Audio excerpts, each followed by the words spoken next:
Hello and a big warm welcome to you and welcome to this Facebook Live on Sound Sleep and Aware Parenting. It's a Q&A, so it's really for those of you particularly who are familiar a little bit at least with aware parenting and who you have some questions that you want to ask. So while I wait to see if anyone's going to join in live, I have a question here already. Let me see. I'm just going to go down on my page to find. So Jen, I think you said you were going to see if you can come and join in. So you said, hi Marion, just reposting my question from today.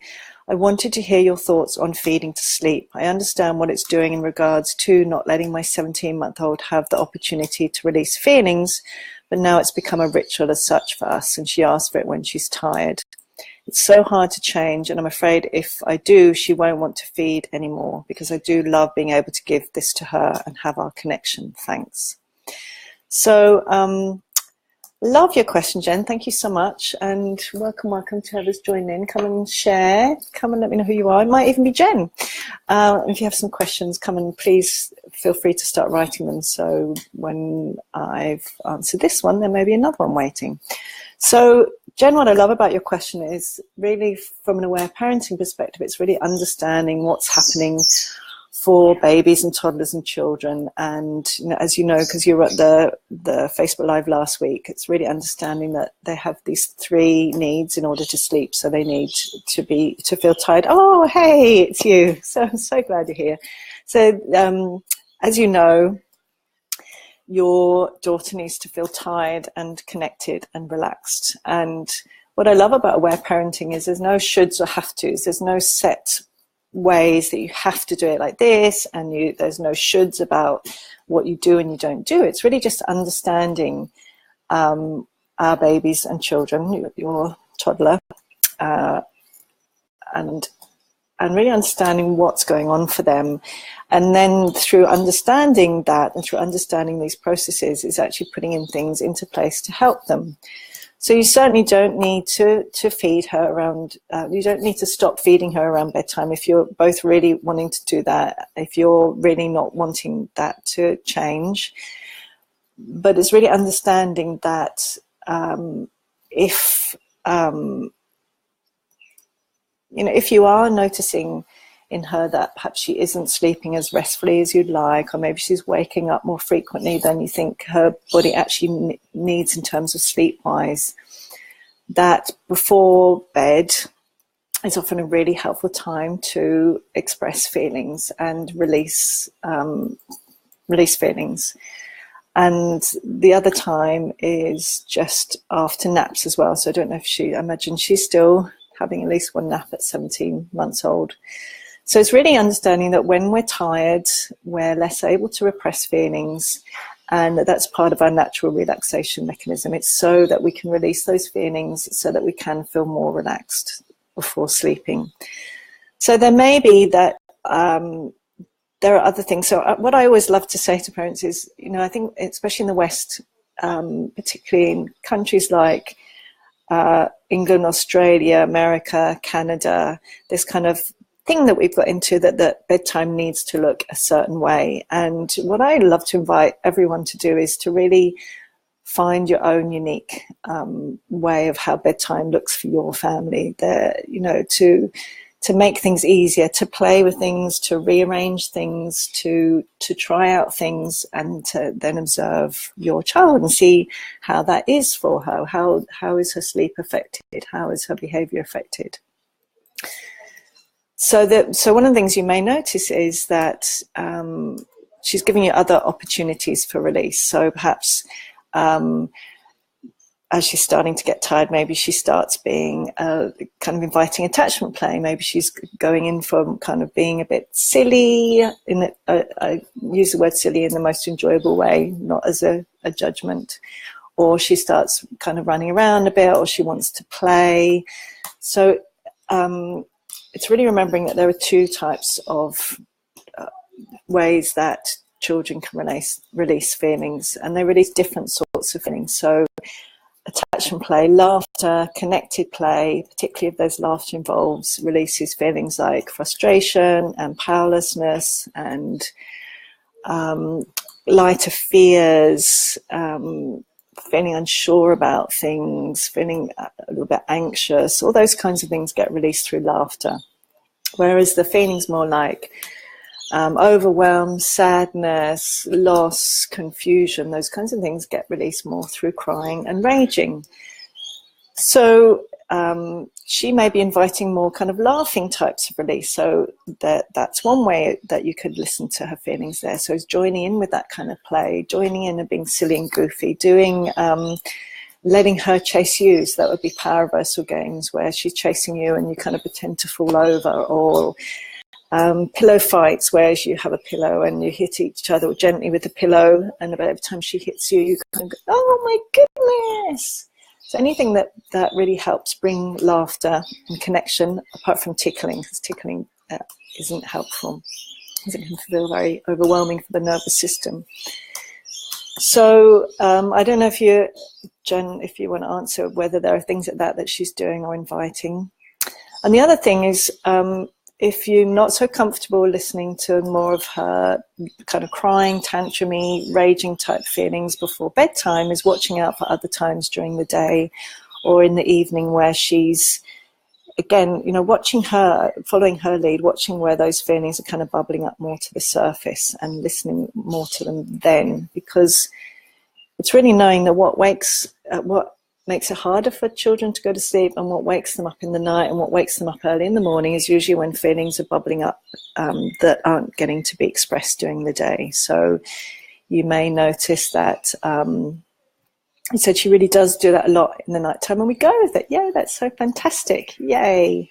And do you ever find, so then there are other things you can watch out for. Actually, I'll finish the other piece, which was the more they get to express those feelings during the day, so that might also be a before a nap, after a nap is another time when they're often feelings are more easily released because they're still more in that more tiredness place. So again, it's harder to repress feelings, so that can be a time to listen. So it's really remembering whenever those feelings are getting to come out during the day, that's meaning that those feelings are less likely to come out at night time or during the night because they're getting to be expressed during the day. So you can watch out for all of those kinds of things. So what Letha talks about, broken cookie moments. So when, for example, she's repeatedly feeling upset about things that seem really little, that seem like the feelings are out of proportion to what's happening, is really knowing that's her trying to release those feelings. So if she's doing certain things and she you know, you give her this, but she's not happy with that, and then a little bit later she's also a little bit agitated, and it kind of keeps on repeating, then what you can do then is rather than trying to fix the thing, you can actually hear it as being some feelings that she's trying to let out then. So it might be, you know, she's really not happy with the bowl. She wants a red bowl and it's a pink bowl, and you can set a loving limit. So you can say, yeah, I really hear, sweetheart, you really want the red bowl, and the red bowl's in the dishwasher, my lovely. Here's the pink bowl. And she might have a really big cry about the pink bowl, but it's not really about the pink bowl. It's her finding ways to express those feelings. So it's really watching out for those opportunities. It's really observing her. When are those feelings bubbling up? When is she trying to release them, and really following her lead? So I don't know if that makes sense as well. Jen is really watching out for those. And the other thing can be when she is playing, and I love that she's doing that and you're really going with it a lot at night time. So you may find that suddenly those you're doing that and she gets a little bit bitey or pinchy, or I don't know if you ever find that. Does that ever happen? So if that ever happens, you can move in there with the loving limit. Sweetheart, I'm not going to let you pinch me. I'm right here and I'm listening. Because what happens with, hi Shelley, welcome. What happens when we do lots of that really high octane play, the rough and tumble, the attachment play before bed, is often once we've done that kind of play with our children, then they've released those lighter feelings, the frustrations, the kind of powerlessness type feelings, those lighter feelings, and often it gives space for the deeper, more painful feelings to bubble up. And often they'll show that in those kinds of ways, you know, playing, really having loads of fun, and then suddenly maybe she gets kind of rough with the play, or pinchy or bitey, or something shifts in her energy, and that's usually a sign that those bigger feelings are coming up. And that can be a time where you again set a loving limits. So, sweetheart, I'm not going to let you pinch me, and I'm right here, I'm listening, yeah, I'm listening. And that can be when the big feelings bubble up and she maybe goes into a cry or a rage. Because again, that's her, it's kind of like her emotional system saying, okay, I've let these feelings out, they're right here and they're listening, and now I can let these bigger feelings out. So it's like if you've ever, I don't know, been chatting to a friend and you're telling them something that's kind of mildly upsetting, and they're listening and they're listening. It's almost kind of like our emotional world goes, okay, this person's really here. So then you'll share more deeper things because you know they're there and they're listening. So again, I don't know if any of that's resonating, Jen. It's really knowing there's no have-tos, there's no shoulds. It's just understanding that, understanding release mechanisms, understanding how we work against them, and also understanding that, you know, our children learn from us. So the ways that we've generally used to bypass their feelings will mean the ways that they then learn to bypass their feelings. So also understanding that can be a really helpful thing too. Jenny says she'll pull my hair when I know there's more there. Yeah, so that's, you know, that could be a thing. If you feel comfortable and she's pulling your hair, I'm not going to let you pull my hair, sweetheart, and I'm right here. I'm listening. Yeah, I see you. So it's really remembering that, you know, the whole point of loving limits is we're seeing what the behavior that the pulling hair is. She's got some bigger feelings to show you. And setting the loving limit, the whole point is we're saying no to the behavior because we're wanting those feelings that were coming up in the pulling or the biting or the pinching or whatever, we're really wanting to help them move along and come out in crying or raging. So that's what the loving limit does, basically. Bye, lovely.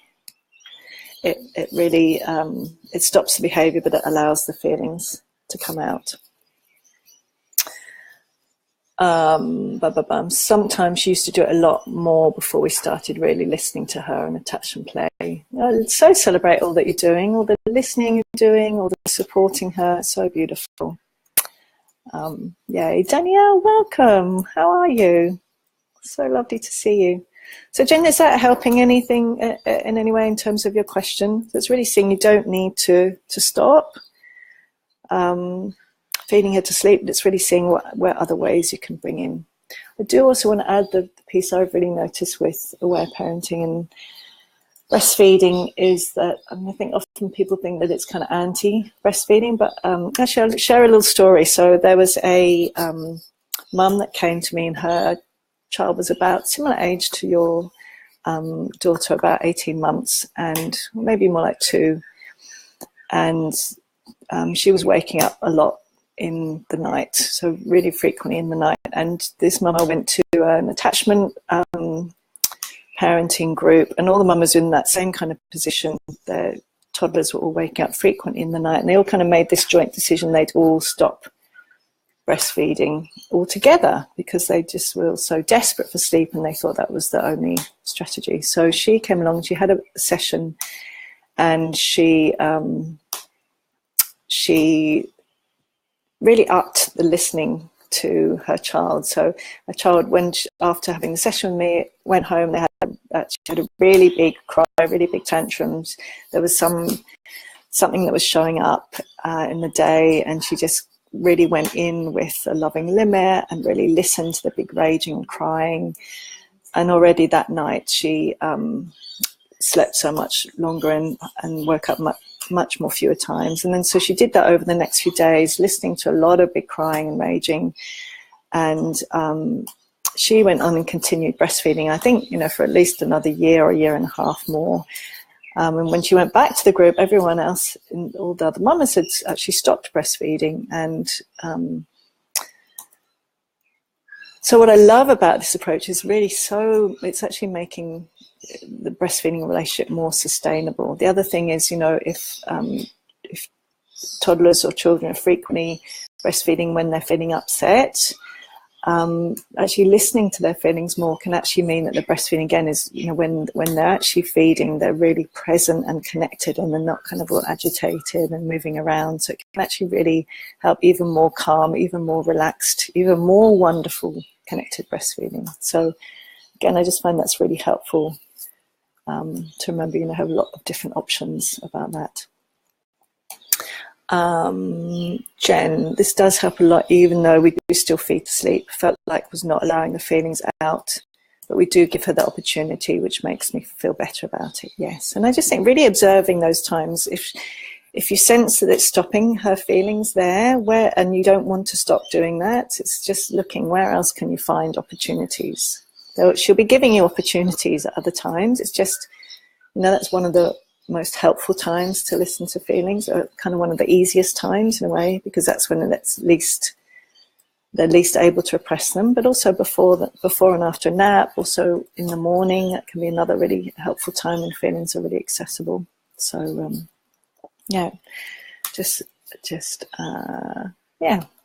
watching for those opportunities. They're constantly giving us those, and you can play with it. And the other times you can watch for are there times where she's in the daytime really clearly upset, and maybe she falls over or something. She asks for booby, and you might then say, if this felt, again, there's no have tos, but if you wanted to encourage some feelings, you might set a loving limit there. You might say, not I see you're upset, sweetheart, and we have booby in a minute. I'd love to listen to. I see that you fell over, and I'd love to listen first. And you can have booby in a minute. I really want to hear your feelings right now. So that could be another way. When you're really clear, it's feelings, not that she's got. Excuse me a minute.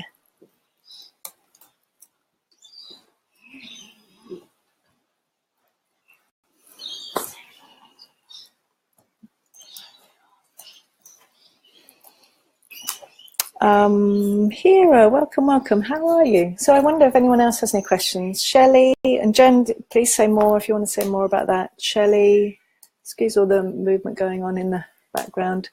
Danielle, Hira, do you have anything that you'd like to share about your experiences, or do you want to ask any questions, or anything that you want to share? While I'm waiting to see if you do, I've been going back through the course, the Sound Sleep course, and finding the testimonials and sharing all those you might have seen. And it's been really enjoyable just to really remember that, these different elements of their relaxation mechanisms. I know quite a few people who came in who'd already been listening lots of more of the kind of sad feelings, listening to crying and raging, and the little ones were still waking up quite a lot, and then they added in extra connection, attachment play, and that really made a difference. So it's really remembering these are all the different, these three different pieces are so helpful to remember, is that the connection, so that they feel really connected, and then the release either through crying and raging or through laughter and play, that they're all different ways that we can help them use their natural relaxation mechanism so that they can sleep restfully and peacefully. Jen, you said, yes, we do this. I think she really understands a lot more that we listen now and doesn't ask that much when she's hurt, just tired. Thanks again so much. Yes, yeah. And it's really remembering that when they're tired, that's when the feelings bubble up. So I just want to celebrate I want to celebrate all that you're doing, all the listening, all the understanding her. So beautiful. And again, you can always play with this. And I know that story helped, that I found also the opposite tends to be true. I think people get scared that, it will in some way not help the breastfeeding relationship. But I found actually the more we can listen to our children's feelings, actually the more relaxed they feel while they're feeding, the more connected they feel, that actually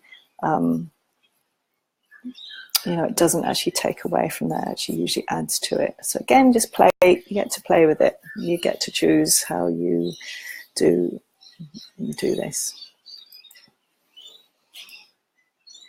I'd love to hear if anyone else has anything they want to ask. The other thing I've really been enjoying reconnecting with reading through people's comments from the course is how important it is to make sure we're resourced. I think we can go in and listen to feelings or do attachment play, but if we're feeling quite depleted or frustrated, that can be really hard to really give in a way that really gives them that sense of deep body connection and makes it harder for them to release their feelings. So if you can, and I know it can be really hard, but doing some of your own present time beforehand, even that might be 10 minutes of just sitting down if they're kind of happily doing something, sitting down, or if you're at home and maybe your partner comes in, maybe you can just go off for just 10 minutes even, resourcing yourself up so you have a little bit more to really go in there and offer that really high octane play and in a way that's really helpful. Just going to say goodbye. Bye everyone. Bye Sunny. Bye.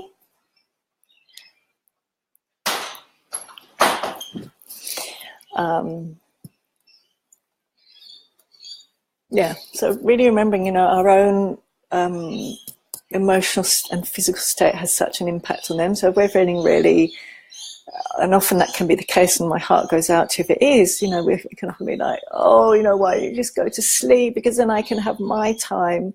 So if there's any way, I really want to remind you, you get to choose this. I think there's sometimes these kind of have to, we have to make this hot dinner and we have to have a bath and we have to do this and we have to do that. So I invite you to question, do you need to do that?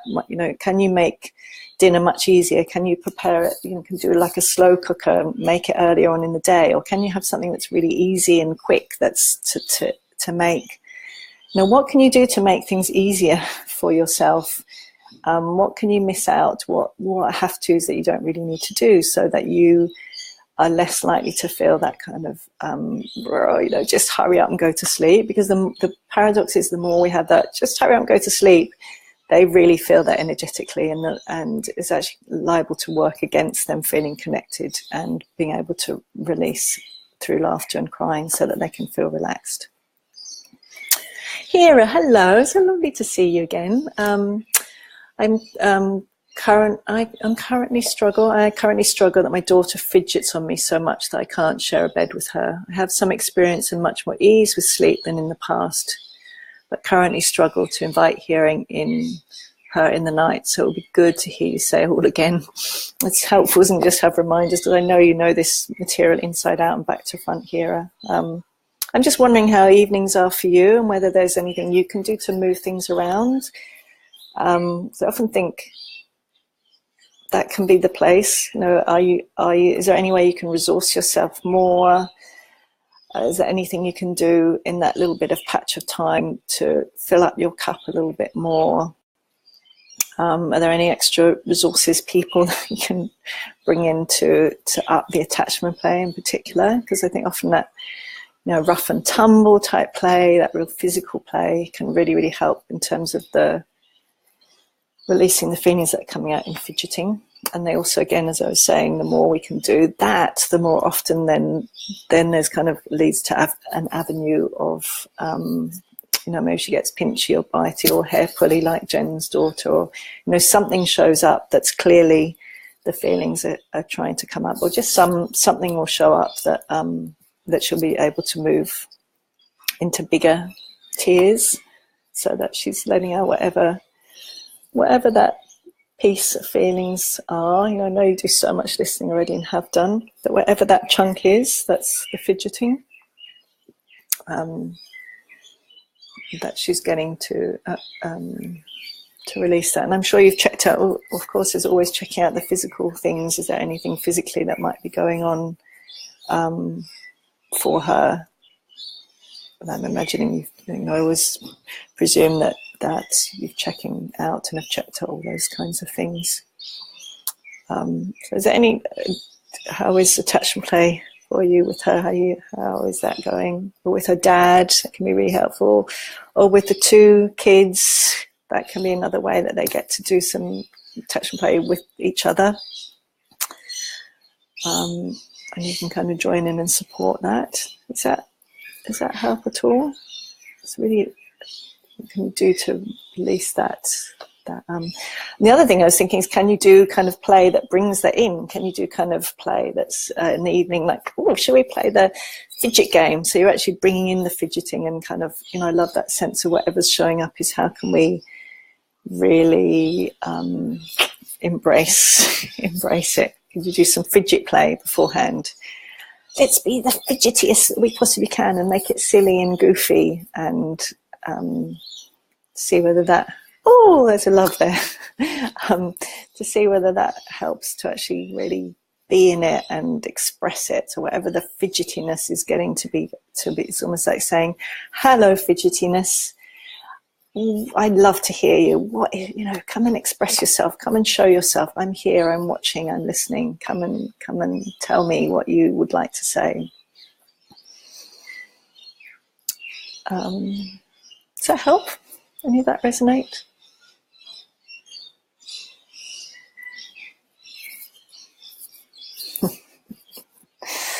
Does anyone else have any questions? Let me see. To see if there are any more showing up here.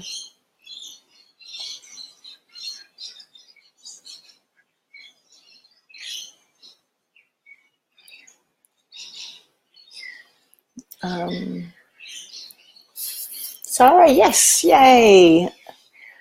Hera, and falling asleep is fine. It's when she joins me in the night. My feelings jump to anger when I'm woken from sleep, so the struggle is quietly more mine than hers. I hear you. I love the idea of fidget play. I've told her off so often in that place of frustration. Oh, big hugs to you. A game would be good for us both there. Yeah, so hear you, and so my heart goes out to you. I'm wondering if it could even be like that, like the no puppies on the couch game, like I'm going to turn around and whatever you do, I hope you're not going to be fidgeting there on the couch when I turn around. And you turn around, no, you're fidgeting, no. So you're kind of getting to say the thing that you've wanted to say and have sometimes said, and she gets to actually do it, and you get to do the mock shock about it, and she gets to laugh around those feelings that she's had before, around when you've been feeling frustrated. And yeah, my heart goes out to you. Whatever, sounds like it's probably a sweet spot for you, but also probably you're feeling frustrated. You want to get some sleep as well. So I'm wondering, sounds like that might be a helpful thing for both of you. It's the lovely thing, isn't it, when you find a game where you both get to heal. So you get to heal from your frustration around her fidgetiness, and she gets to heal not only from whatever the fidgetiness is expressing, but also from those times when you've been frustrated. So, really, what's the word? Really supporting you to play with that one and see where it takes you. You may find there are other ways that she'll run with or you'll run with when you start. So really go, okay, it's all the paradox, isn't it? It's often and I totally understand myself as well, like the thing that's the hard thing, we want to push it away and go, no, I don't want you. Fidgetiness, I hate fidgetiness. And it's really saying, okay, here's fidgetiness. This is the thing. Let's bring it center stage. How can we engage with it? How can we unwrap it and love it and sink into it so that it gets to actually be moved through? Sarah, I love the idea of bringing the fidget. Yay, thank you. Me too. I love that.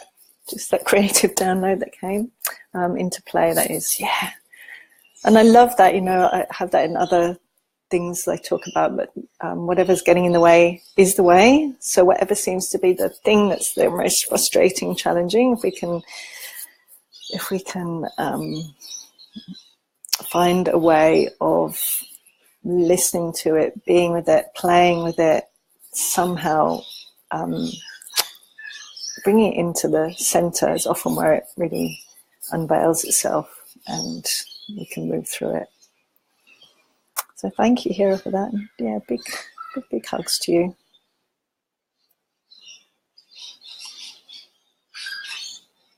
Yeah. So I wonder on a deeper level as well, when you talk about your struggle, I wonder if she's also wanting to help you shift or heal from something around this, that's why it's coming up as well. And maybe even that some of the fidgeting is also some of the feelings around healing, her healing around from the feelings around your frustration. Anybody else have anything they would like to share or ask or celebrate your own sleeping journey or questions or anything? What I love about it is, just keep them back to 1,000,000 times, is it's really trusting babies and children, and they are constantly showing us or aiming to show us the way for them. They are inviting us constantly to heal, to release, to shift, and you know, they have such wisdom. They know exactly what they need in order to heal, and you know, it just blows me away every single time I talk to her. It's usually a mama rather than a dad. You know, every time I talk to mum and hear, you know, my child was doing this or la la la la, they're just so amazing. And I was actually on a call just now with 2 mamas and their 2 babies. Just seeing the babies, they're part of the conversation. We're talking about something, and every interchange, they're right there. They're sharing their part of the story. You know, babies and children are so incredibly sentient, wise beings that have all this innate knowledge about what they need to thrive, to grow their own unique journey and their own really unique journey of healing and releasing, so they stay connected to who they really are. So it's just that matter of keeping on, being compassionate with ourselves all the times we miss those messages, including myself, and seeing if we can notice, here's the invitation. Where can I go with this? How can I support myself and resource myself more so that I can respond to their invitation? So that I can say, yes, okay, let's do some fidget play. Let's listen to these feelings. Let's go with that rough and tumble that you're inviting. Let's be silly and goofy. Let's set a loving limit around the broken cookie, whatever it is. They're just amazing, aren't they? Amazing beings. And they're constantly inviting us into those ways that they innately know will help them. Callie, welcome. So glad you're here. So, does anyone else have anything else they would like to? All kinds of feelings. Anything else anyone wants to share, ask, say? Can I think of anything else I want to say? But really just a summing up, you know, what can you do to resource yourself so that you can respond more? How can you resource yourself more? And that can be really hard. I know in our nuclear family culture, that even doing little things, you know, a little 10-minute of present time, or, you know, going for a walk that you enjoy, or dancing around the kitchen, doing 5 minutes of yoga, and they're finding a way of, if you have a exercise bike or something and having your little one, even if it's a baby or a toddler, they're sitting there and they can kind of be there with you, or they can, if it's your child, they can pretend to be your fitness coach or something, you know, just finding ways to get your needs met so that you have the resources to respond to their wisdom and their cues. Danielle, hi, Mary, I'm wondering about your thoughts around stress hormones in the body at different times of the day and how that influences sleep. So not my area of expertise, Danielle. I suppose I'd probably talk to Francesca Redden about that. You know, for me, I'm really like feelings, and yes, the feelings and bodies, we are one. Our bodies are our feelings, and our feelings are our bodies, but I don't know anything about, I haven't researched it. I don't, it's not my field of interest or expertise. So my apologies. And if you have something you want to share about it, you know, absolutely. And I'm sure there are a gazillion resources around that. But I just think for me is that really trusting and observing them. That's what I love, is like letting them show us what's going on for them and listening as much as we can. But, so my apologies. I don't really have anything to offer there. But I'm sure you do. I imagine you've probably been doing lots of research, and you could probably do a Facebook Live for us about it. And if you do, come and let me know. I'd love to share it with others. Callie, if only we were still part of the village and a tribe, it would feel so much easier to be resourced so that we can be present for and read when our lovelies are communicating and needing space, room for healing. I so agree, Callie. I really totally agree with you. And I'm thinking about that a lot recently. As you probably know, in the powerlessness piece, is that really so much of the issues that we have as modern parents are really they're really effects of the culture that we live in, basically. So much of the powerlessness, the issues around choice, not having enough resources. We're really not designed to be living like this. And yeah, tribal cultures, there's always someone around to play. There's always someone around. I know that was a different paradigm, so that wasn't so much about listening to feelings, but if we lived in modern day tribes, around aware parenting, there'd be several people who could be cooking, and several people who could be caring for the home, several people caring for their own needs, several people being in their relationship and caring for that, several people, all doing all the things. So absolutely, I so agree. And I think that's why it's so important to have compassion for ourselves and not to have judgment, set loving limits with judgments, to put the sticks down, and to know that, we can only do what we can do within the system, and, whatever we can do to up our support, to up our resources, given that we're in this culture that doesn't value parenting, doesn't understand babies and children's feelings and needs, it doesn't, all the things. It's, really holding that context that, that's much more challenging to do any and all of this in this kind of culture. Sarah, is it Sarah or Sarah? I hope it's Sarah. Yeah, big hugs, Callie. Thank you for including that piece. I love how you often include the bigger pieces, Callie. Really appreciate that. I had a big breakthrough the other day around patience. Yay! It isn't really about my patience with my kiddo. It's about my patience with myself when I get triggered or hit a sweet spot while with my daughter. Yay! Woo-hoo-hoo. It helps me so much to realize so often the compassion has to come within myself first. Oh, I so hear you. Yay for you. I love that realization that you've had and what a difference it's made. So it's so much about ourselves, isn't it? Don't you find the more you go on the journey, it's like, I think it's like, okay, it's always like, okay, what's going on for me first? And that's hard to do, again, Callie, given that we're often, often mamas particularly, and I know this isn't always the case, there are dads at home and there are families who share time at the home with the kids, or contributing and making money, but now I've totally lost my track. That can be really hard, again, to be doing the inner work, especially if you're with a baby or young children. It can be hard to have that even emotional space to then do the inner work. So again, it's really invites so much compassion to, whatever you can be doing to listen to yourself and your child more. So yay for you, Sarah. Welcome. Fantastic celebrations.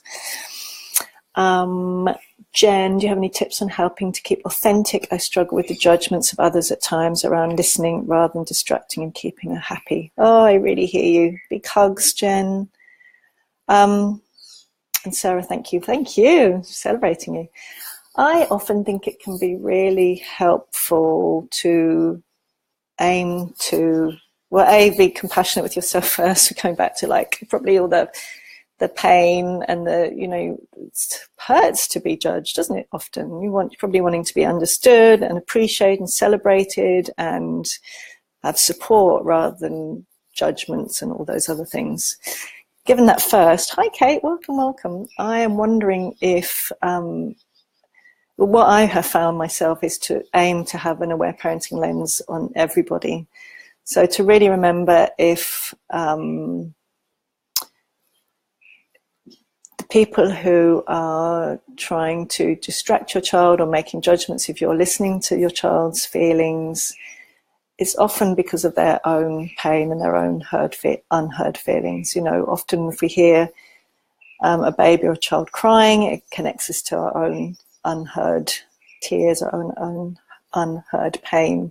And often to see someone listening compassionately, it can be really challenging in so many ways. Often will connect that other person with their own unheard feelings if they haven't ever listened to their feelings or had their feelings heard, or if they haven't ever listened to their child's feelings. And it might also bring up the whole, you know, question the whole belief system, the whole identity. It can be really scary for people, not only scary because of their own terror and fear. You know, so many of us were left alone to cry as babies, or, you know, at times of real terror of having our big feelings not heard. So it really can be terrifying for people. So, and in our culture, we again, because often people haven't had their feelings mirrored, so they're not able to say, oh, I'm feeling terrified when I see this, because my own feelings are coming up. In our culture, what is generally happens is if we have painful feelings, we're taught to either judge ourselves or judge others. So I find it really helpful, if I can remember, that, you know, everyone was once a little baby longing to be heard, a little child longing to be heard. They still have those parts in them, and even if they're judging or whatever it is, they're you know, it usually comes from our own pain when we're judging, or you know, our own unmet needs or our own concern. You know, maybe they're concerned about what might happen. So sometimes it can be grandparents, you know, and they really want to contribute to their grandchildren, just have very different beliefs about how that is. So what my approach is I really aim to see, if I might need to do some self-compassion first, and then see if I can listen in compassionately, what's going on, possibly going on for this person, so that then I can aim to respond compassionately to them. I don't know if that helps, but that's what I like to aim to do. Hi, Kate. Welcome. And Adhikari, I don't know if that's how to pronounce your name, but welcome. Does anyone else have anything they'd like to share or ask or offer or anything like that?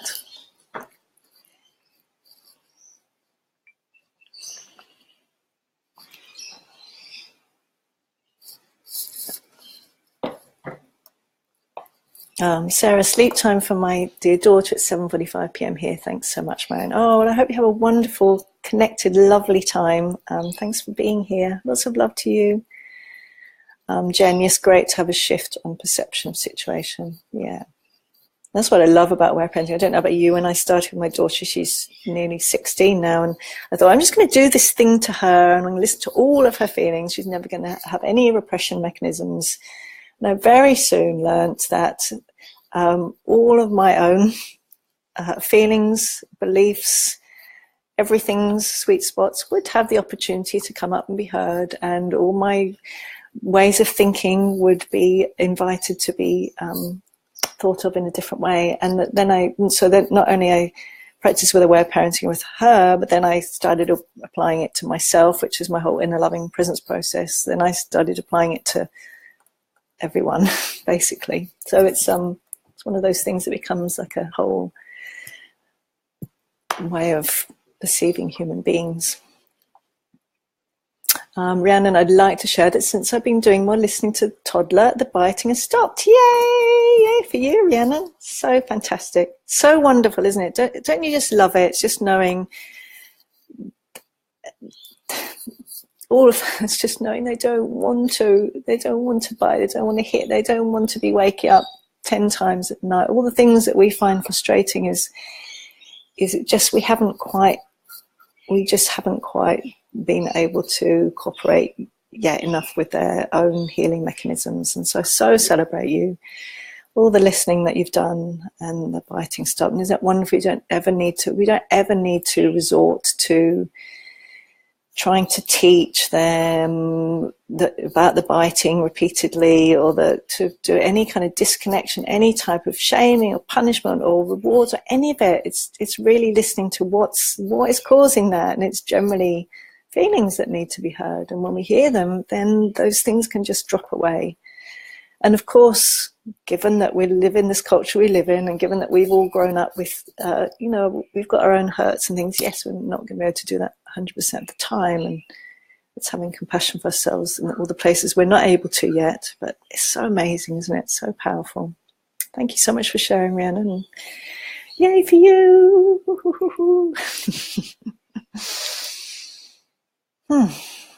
Anyone else have any celebrations they want to share? Anything that you've found shifted?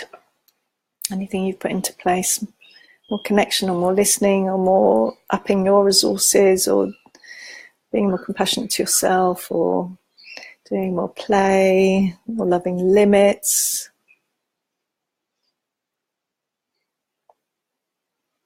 What are we doing for time?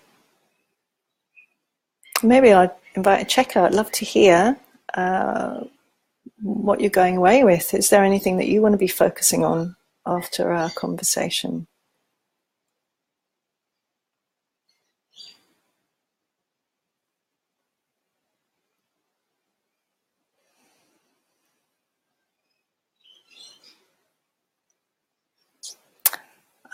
Brooke, welcome. I was just inviting a checker actually to see what everyone's going away with. I'm so glad you're here. If you want to come and share anything or ask anything, I'd love to hear from you.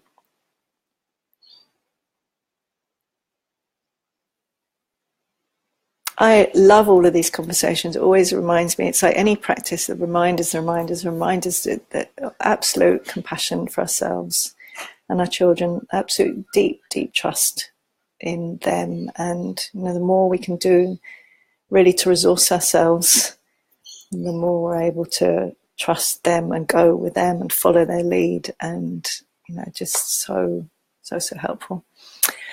Jen, I'd love to focus on more compassion for myself. Thanks for the reminder. Oh, my pleasure. It's my mum calling. It's my inner loving mother calling as well. Outer loving mother, inner loving mother. Anyone else want to share anything you're going away with or you want to be focusing on? So I'm going to be doing regular ones of these just on my, not just on my, this page, as well as in my course pages. So I'm going to be doing another one next week. So if you want to put in a request, I was thinking, because there's been a few requests around responding to things like hitting and biting and taking things and that kind of stuff. So might do something on that. So let me know if you have any requests around Facebook Lives. Anyone else want to do a checkout?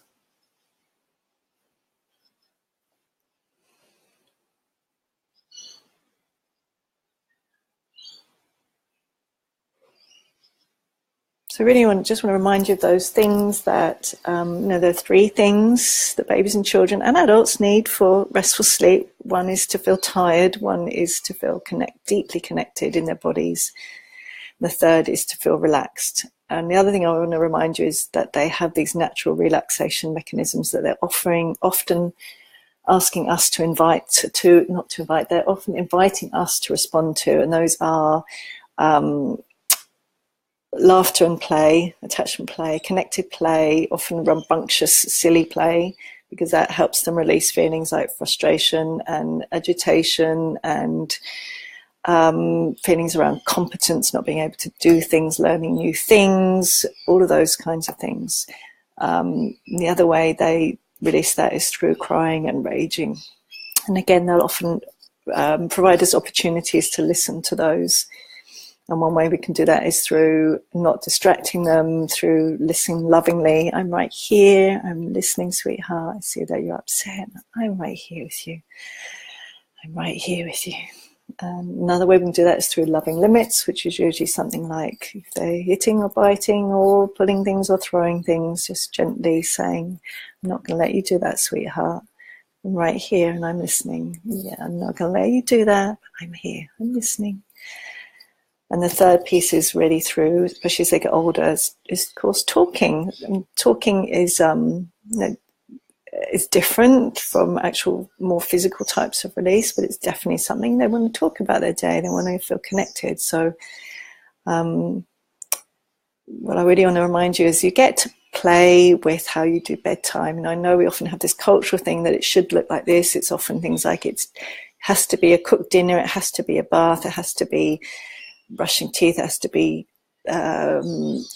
reading a book, and that's kind of often the kind of classical thing. I really invite you, get to play with this. You get to choose how your family does going to bed thing. So I really invite you to play with it, listen to your family, listen to your child, follow their lead.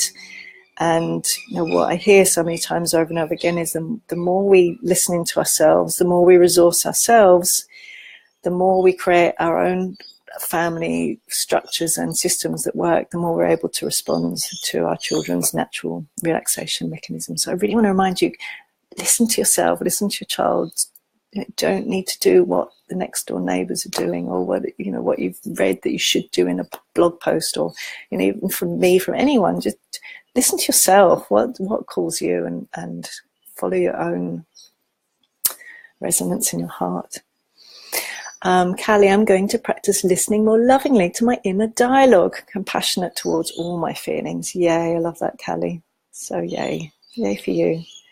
Isn't it wonderful? All your feelings are so welcome. So yummy. Okay, everyone. Thank you so much for joining in. Love to see you again next time. Big hugs to you all, celebrating you all. I think you're all doing so amazingly. Really, Callie, I so appreciate you bringing the cultural piece in, because I really want to celebrate and acknowledge how much it takes to do something that is different from the majority in the culture, and the courage and sometimes that kind of dedication and the self-compassion that's often needed to do that. So celebrating it all, sending lots of love. I hope you have a lovely rest of your day, and see you next time. Bye everyone. Bye.